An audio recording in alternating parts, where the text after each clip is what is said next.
On va se pencher sur un manifeste assez récent qui pose des questions, des questions plutôt radicales. La première, c'est pourquoi est-ce qu'on voudrait faire sécession de l'État?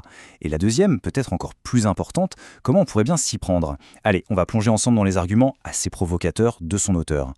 Et d'entrée de jeu, l'auteur ne mâche pas ses mots. Il lance cette phrase, une vraie phrase choc. Les civils sont toujours les otages d'un dessein sacrificiel. Voilà, le ton est donné. Pour lui, c'est clair. La relation entre l'individu et l'État, c'est avant tout une relation de contrainte. Et ça, peu importe le régime politique en place. Alors, pour bien comprendre cette idée de sécession, il faut d'abord regarder ce qui la motive. Et on va voir que l'auteur dresse un portrait, disons un véritable réquisitoire contre l'État tel qu'on le connaît aujourd'hui.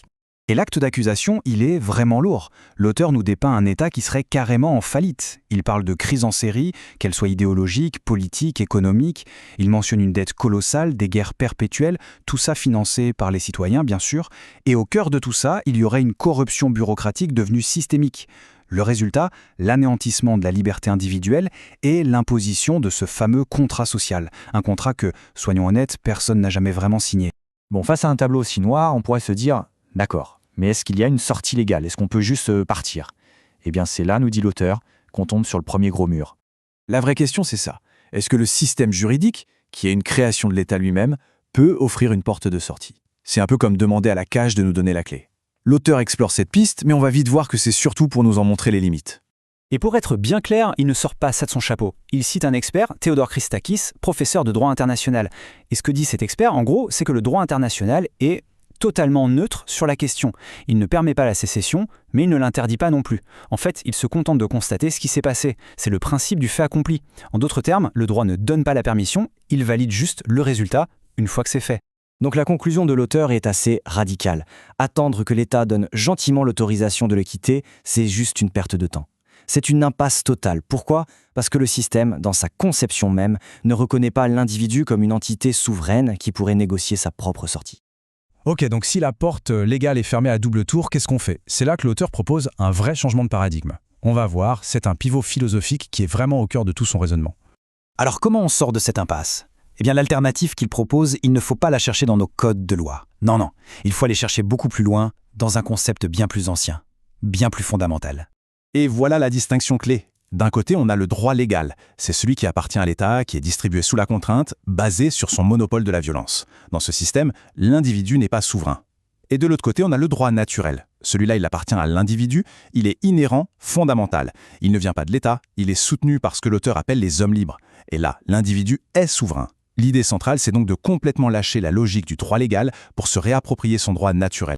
Et cette image de la plaque Pioneer, vous savez, celle qui a été envoyée dans l'espace, elle symbolise parfaitement cette idée. C'est une invitation à, comme le dit l'auteur, évoluer vers d'autres horizons. Arrêter de regarder vers l'État pour obtenir ses droits et commencer à regarder ailleurs, vers les horizons de la liberté individuelle. Bon, tout ça c'est la théorie. C'est intéressant, mais maintenant la question c'est, concrètement, on fait comment? Passons à la partie pratique, le mode d'emploi de cette cession individuelle. Alors, avant de faire quoi que ce soit de concret, l'auteur insiste sur une première étape, qui est purement intérieure. Il parle d'une sorte de mise à jour du logiciel mental. L'idée, c'est d'arrêter de réfléchir à l'intérieur du cadre de l'État, de sa légitimité, et de commencer à penser et à agir comme un individu souverain, qui possède ses propres droits, des droits fondamentaux. Une fois que ce switch mental est fait, l'auteur propose de passer à l'action, et il définit 4 domaines très concrets pour commencer sa sécession. D'abord, l'agenda. Il s'agit de se réapproprier son temps. Ensuite, l'épargne, se réapproprier sa responsabilité financière. Puis, l'économie et la sécurité pour se réapproprier ses biens. Et enfin, pour les entrepreneurs, il s'agit de se réapproprier son indépendance. Et il y a une partie qui est particulièrement développée, c'est celle qui s'adresse aux entrepreneurs. Là, les stratégies proposées sont, disons, assez radicales. Il parle de s'associer avec d'autres pour tout simplement arrêter de financer l'État. De créer des banques libres, décentralisées, de payer les employés avec leur revenu intégral non taxé. Il évoque aussi la création de sociétés d'assurance privée et même d'utiliser la bureaucratie de l'État contre lui-même en devenant un objecteur d'État pour le paralyser. L'objectif final, c'est de bâtir une économie parallèle, discrète, mais à grande échelle. Alors là, on pourrait se dire, ok, mais c'est une démarche de loup solitaire, non? Eh bien, l'auteur affirme que pas du tout. Il conclut justement en disant qu'une communauté de pensée existe déjà. Ce n'est pas du tout une lutte solitaire, selon le texte. L'idée de sécession serait déjà partagée par beaucoup de monde. Il existerait même tout un réseau pour les personnes qui cherchent justement à s'affranchir de l'emprise de l'État. Et pour étayer son propos, il ne fait pas que le dire. Il donne des exemples concrets. Il liste tout un tas de ressources, des livres comme Retour vers la révolte d'Atlas, des plateformes privées comme #Liberali, des maisons d'édition comme John Galt Publishing, des groupes comme Church of Zer ou Academia Homines et même diverses chaînes YouTube et Twitch. Bref, tout ça pour montrer qu'il y a déjà tout un écosystème, des idées, des gens qui sont engagés sur ce chemin. Au final, cette analyse d'un manifeste, ça nous ramène à une question bien plus large, une question fondamentale.